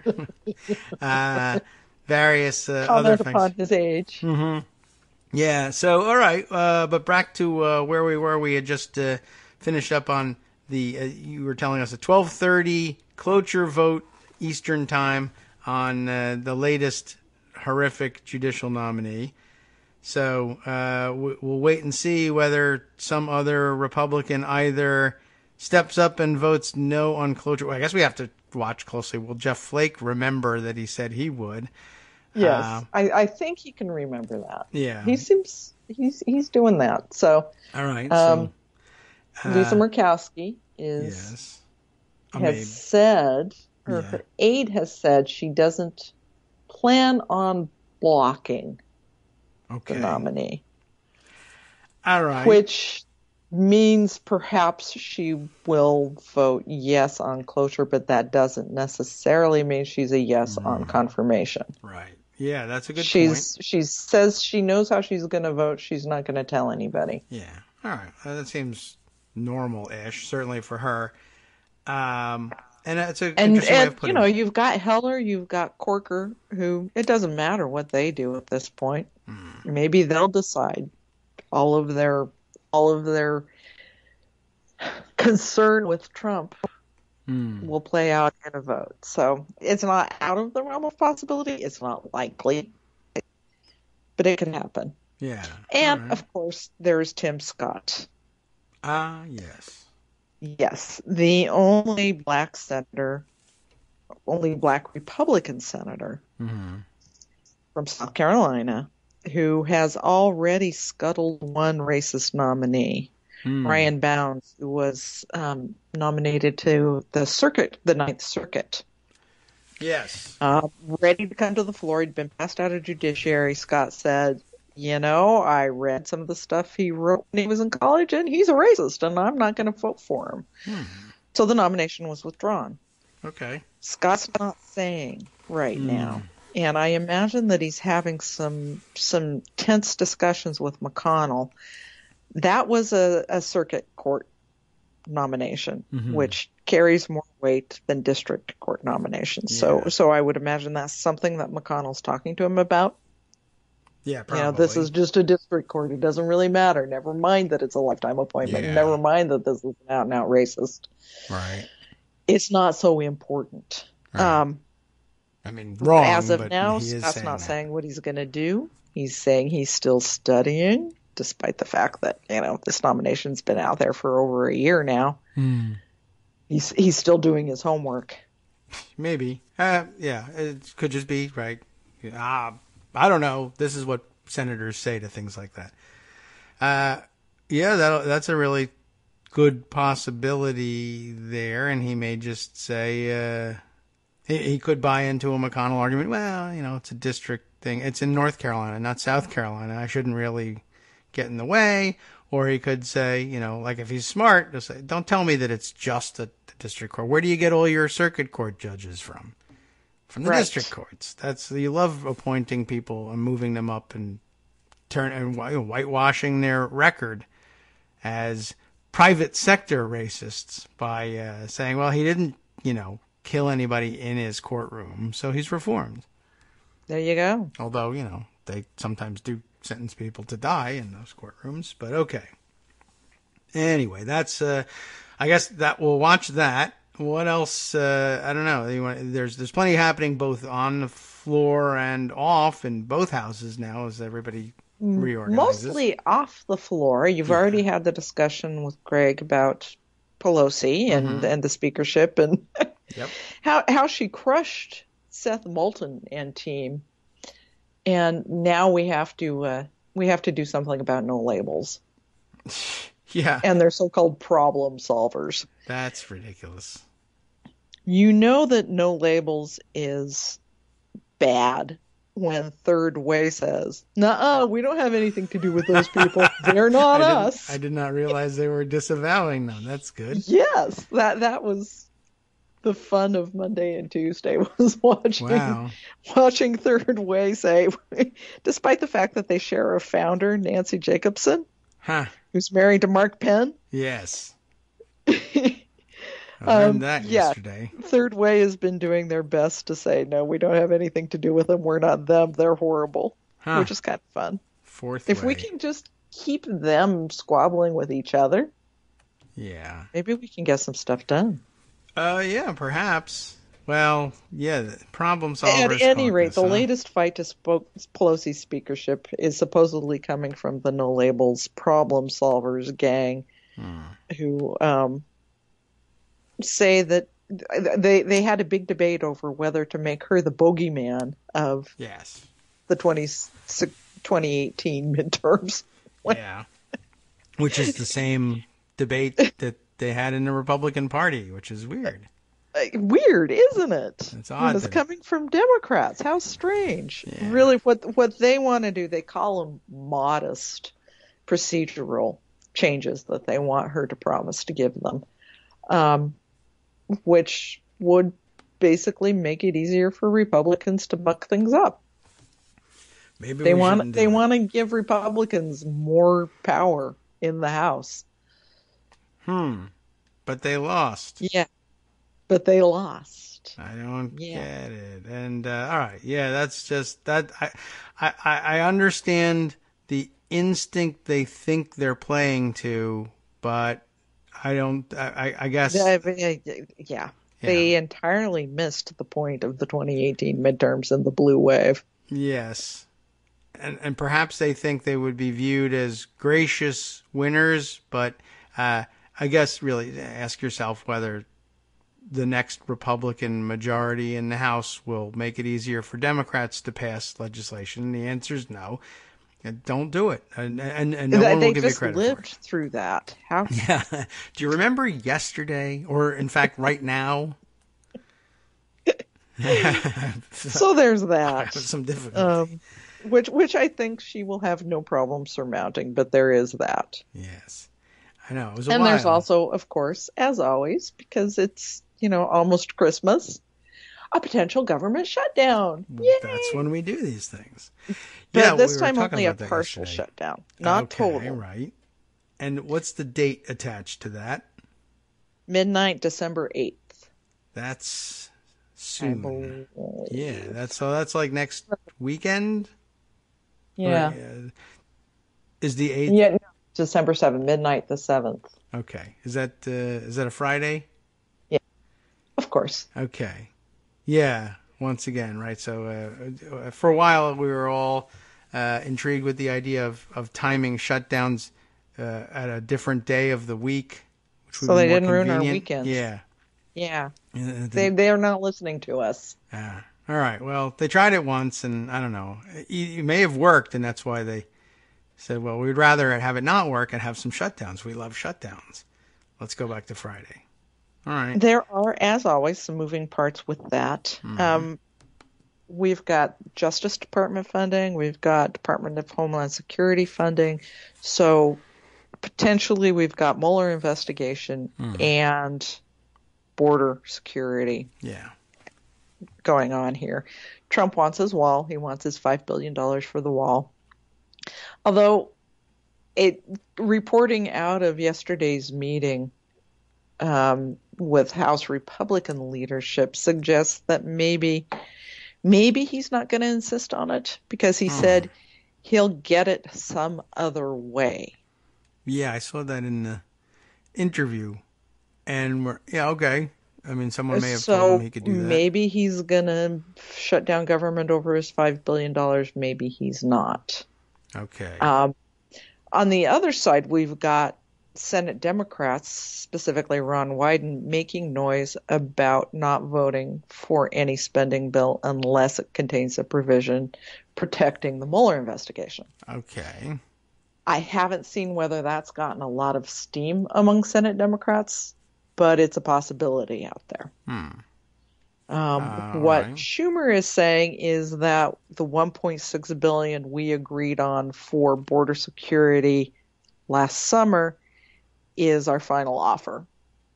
Why he feels he continues to negotiate, why he can't say, nope, sorry, you get nothing. That was on the table then, it applied then. That's now true. It's nothing. Could have said that. He could have said that, but he won't. He's saying the 1.6, making it clear that that's not going to building a border wall, but to maintaining systems already there. Okay. I don't know. Maybe that works. I don't know. I'm thinking a little bit about where might Trump be thinking of getting the rest of the funding in this other way. I guess you can reprogram some things. Is he just going to stack up U.S. troops like cordwood? Sure. And make a human wall? Sure. Hockey pucks. Yeah, I know where you can get some. Give them all hockey pucks. Short supply, right? All right. Well, okay. So government shutdown looming for next week. So we'll get to check in on that one again. Maybe some more clarity from the players by that point about whether or not we're going to see it be over the wall. I mean, Trump has done so much work, for him in particular, attaching the shutdown threat to the wall. I would be surprised to see him walk away from it, but yeah, I don't know. But that interview, and it's hard to tell whether he's like, does he mean that, or did he just say it to get through an interview? And no, it's going to be a shutdown about the wall. But you said last week, no, I didn't. Yes, he did. Here's the transcript. That's a lie. Then we'll all be fighting about whether or not he's crazy, as opposed to, is he crazy about this thing, the wall? So you can't tell. It might just mean nothing. He just said it. So he just says stuff. Yeah. We don't know. That's a complicating factor. We're not supposed to do that. That's breaking a norm. Shouldn't do that. Just so you know. I have no clue what's going to happen. Are we going to have a shutdown? Luckily, it's only a partial shutdown. It's not that big of a deal. That's true. Right? Well. It's just, then the question is Robert Mueller getting funds from the Justice Department, which is one of the things that has to be funded. Is his work essential or not essential? That's a good question. Who gets to say? And I'm afraid it might be, the White House. Although, I don't know. I mean, but even if it's the Congress, it's this current Congress. So that's a good question. Who will be a essential employee and who gets to make the determination? Will Matt Whitaker get to say? Is he essential? One would assume. I mean, he's only acting. You're only purported acting director. You're not essential. Which we don't know if he's even really allowed to do, because there wasn't anything about a Senate confirmation there. Right. So that'll be amazing. I don't know offhand who makes the determination of whether or not you're essential. And it matters only because when there's a shutdown, they don't really just shut everything off because that would be crazy. And so, essential employees are supposed to continue working, and they have to work uncompensated if the shutdown lasts past the paycheck period. But everybody kind of has there's a norm about who works during a shutdown. And now that one's in peril too. So Department of Justice, Homeland Security, they've been a little busy lately, and there too. Any other departments involved in the shutdown that we haven't named, or is it just those two? I haven't actually looked. All right. Sorry. Well, those are the ones that will cause the most controversy. I mean, yes. If you're working at the Fish and Wildlife Service, I'm sure it upsets you when there's a shutdown. The rest of us won't hear about it. Has Interior been funded? I don't. Oh. Yeah. Well, we'd have to look. You're going to make me do work, aren't you? I will not make you do it. Barb will make you do it. I won't. But we can, or others, we can outsource it and crowdsource the work. If you're interested and you want to find out, what we're looking for is whose appropriations bills have not yet passed. And there's only, a dozen. So we can look that up. If you know where you're looking, I can check it. You don't have to do the work. I'm not going to get it done during the show, but I want to know. By next week, we'll have a better idea.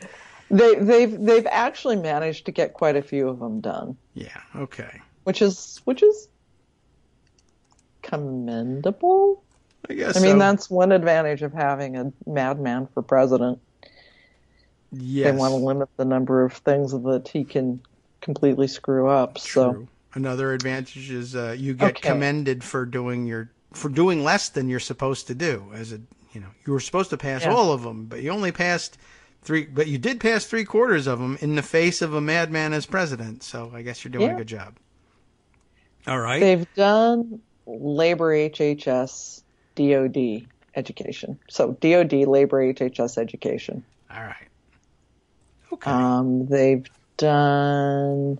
They have not done ag. Okay. Interior Important. Transportation HUD. Farm Bill. They have not done the Farm Bill. Well, we have no farmers left, so it's all right. All the soybean people are out of business. Let's see. All right. Well, we have Energy and Water, Legislative Branch, Military, Construction, Veterans Affairs. You see what happens? You ask a conscientious person this question. Yeah, I have to actually go look. So All they've right. done Energy and Water appropriations. They've done Veterans. Yes. Haven't done Financial Services. Oh. Yeah. They'll pay for the wall. Yeah. While we So, shut them down and then rob the vault. The big ones are Justice and DHS. They'll be the focus. And, all right. So that's what the point is. That's the part of the government that would shut down come December 7th/8th. Yes. All right. So everyone's up to speed on that. And, I imagine no chance of, what they'd be working on is cutting a deal to fund those. And I guess in one bill, just combining all the bunch of them. So that's the countdown. Okay. I think so. Farm Bill, though, I believe they still have to do separately. Mm-hmm.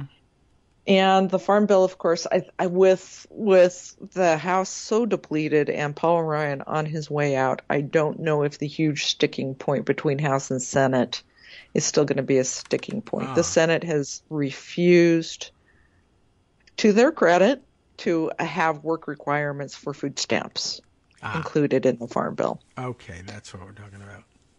And I don't think that the House is probably going to have the wherewithal, enough care at this point to really insist on that happening as the final thing that they do. Could be, yeah. So we're all lost. We're on our way out. What the hell? Let's hand out the food stamps.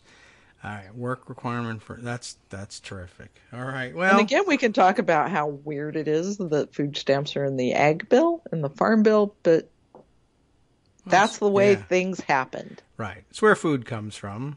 And I think we've discussed the ancient compromise that actually gave rise to that.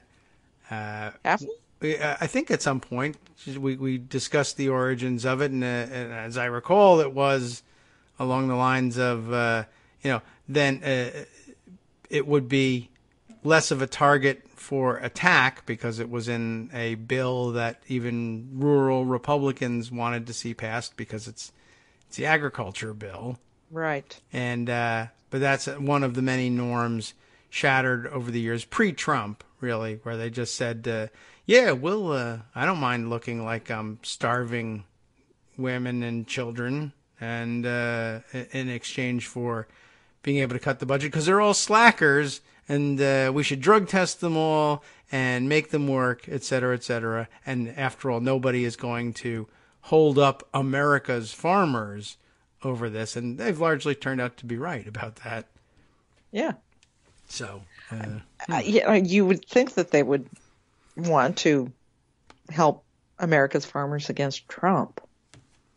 Yeah, that would be a great Farm pack, bankruptcies have doubled in the last year. Yeah, the rate in, I think we saw a report, just the rate in Wisconsin, for whatever reason it was being focused on, had been enormous. And, we keep hearing about the soybean farmers, which is a large portion of them, The having entire Midwest. Yeah. Zero and market. into the West, Montana included. Yeah. Okay. And the Chinese market is completely gone, and I guess that was the leading export market for it. And I mean, it's literally down to zero. They're just not importing them anymore.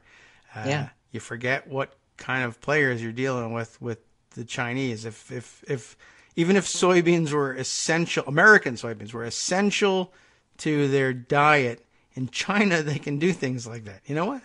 No diet. Yeah. You're going to have to eat something else by decree of the central government. Ooh. That's a tough negotiating partner there. That's hard to deal with. But Trump, he doesn't care. And also, he has offered them relief, which made them happy. Yay, relief is coming. It and then didn't make them happy, though. Oh. Most farmers said, that's not doing me any good. Well, it won't do you any Let me good. sell my crops. Okay. Well, so they were smart. So they knew that it wasn't going to do them any good. I guess if you were fooled into thinking it was going to do you some good, the bad news is they're not giving out any of the money. They've distributed almost nothing, and that which has been distributed has gone to corporate interests rather than individual farmers who've been hurt. And I guess several of them anticipated that correctly then. Yeah, pretty much all of them anticipated that correctly. Well, they have a good record to go on. Yeah. Money doesn't often show up. No. For nothing. No, they want to be paid for their crops, and instead they're plowing rotting crops back into the soil, which might be good for the soil actually, but doesn't really help their bank accounts. Right. Yeah, not helpful. Okay. So hopefully they won't be, fooled again, as the song goes. But I think that there's probably not a whole heck of a lot in this farm bill that's going to help deal with that situation with the tariffs. You think Republicans would be freaking out a little bit more about that at this point. And that if the soybeans didn't do it, now the GM plant closure apparently also attributed largely to tariffs, although I understand Trump fans saying, no, it's corporate greed, which you're not far off. But you're not far off, because GM did not do at all poorly with the tax bill. Nah, I'm sure. And so those profits sure as hell aren't going into the pockets of the workers. No. So, you're not wrong. It's just you're also not being helped. So be aware of that. But, if that'll make you feel better that it's corporate greed, it is true. But there was corporate greed before when the plant was open. So, I don't know what to tell you. What's changed? I mean, the scientific method, the corporate greed is not a variable. No. So, you tell me what happened. Plant was open, Trump in, plant closed. Anybody else? No? All right. Nope. Okay, I think nobody else. All right, so that's that's it. The People's Court says we're closed. I'll be back with my decision. It's Trump. I'm done. No commercial break. Rusty, don't let anybody leave. I'm ready to rule. Rusty? Yeah, that's the bailiff. Oh, okay. Judge Wapner's old bailiff. Oh, that's right. Yeah. Yeah. Right. I'd forgotten knows. entirely about Judge Wapner. Oh, okay. Well, yeah. And Okay, I'm it's even an old older school than thing. you. Well, you didn't make the mistake of watching it, probably. You're smarter than me as well. No, it's true. I did not watch a lot of Wapner. I mostly know about him from the movie. Yeah. And you know how much, then you know that it's 5 minutes too. And it's also 5 minutes to the end of the show as well. So, it times out nicely. What else is happening that we ought to cram in that people ought to know before they leave for Wednesday? What else are we going to talk about? My goodness, open enrollment. Have we talked about open enrollment much yet? Not for a while. We have until December 15th. Okay. To enroll in Obamacare in most states, not all. In all of my posts that I do about this daily, I list the states where you have more time: California, Colorado. I should have them memorized, shouldn't I? See, I put them in a document where I can cut and paste, so I don't have to keep typing them out. So that means I don't remember them. You don't recite them daily. But that also means it'll be in all of your posts about the subject. Yes. California, Colorado, D.C., Massachusetts, Minnesota, New York, and Rhode Island.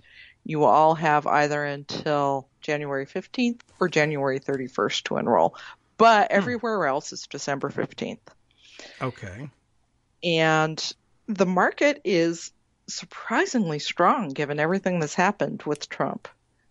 So it means that in most areas there's actual choice. In fact, there are new insurers entering the market in a lot of places. It means that there are some, for people who have the subsidies, there are plans that cost you $0 and not horrible plans. Because again, we talked about this a lot last year, how Trump's decision to not give the insurers the CSR payments made how they structured plans wonky to the benefit of consumers. You can get gold plans sometimes for like under $50 a month in premiums. So, for people who qualify for the subsidies, it's going to be a really good deal. There's still the problem with the people who don't qualify for the subsidies, where it's still not affordable.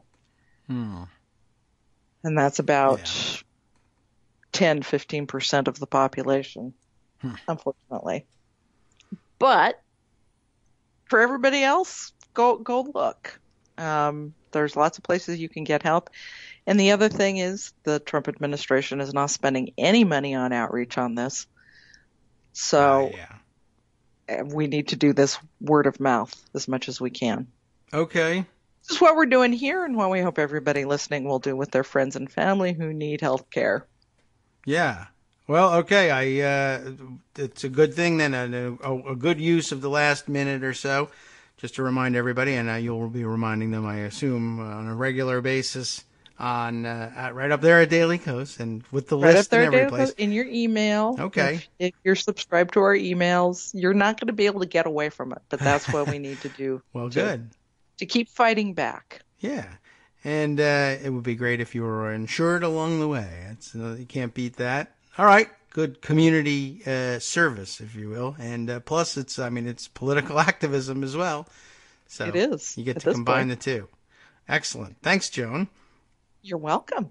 We will be back next week, I hope, and we'll hear from you again, and we'll have a clearer picture of that shutdown, too. We'll either be 2 days closer to a shutdown, 2 days away from a shutdown, right. I meant.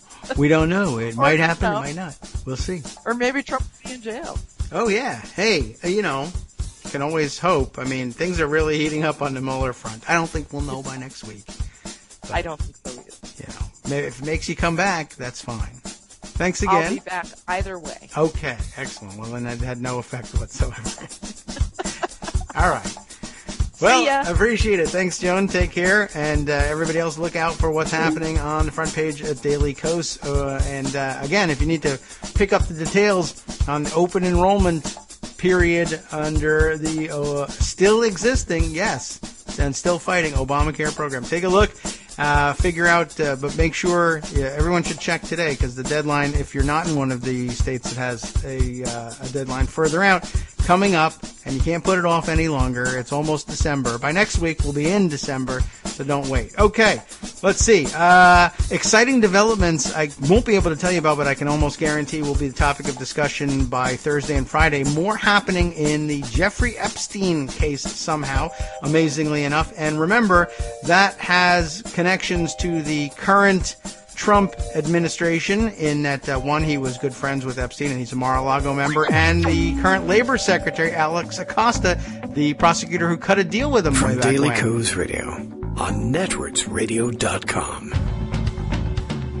You have been listening to the Kagro in the Morning Show with David Waldman. All right, well, that's a late-breaking story, so that won't make it onto the West Coast Cookbook and Speakeasy, at least not the pre-planned game plan, but he's going to be talking about Jerome Corsi and trying to clear that whole situation up as well. Plus, let's see, pediatricians stunned and shaken over Trump's use of tear gas on infants. Can you believe it? The doctors have to speak out. Amazing. We'll see you tomorrow.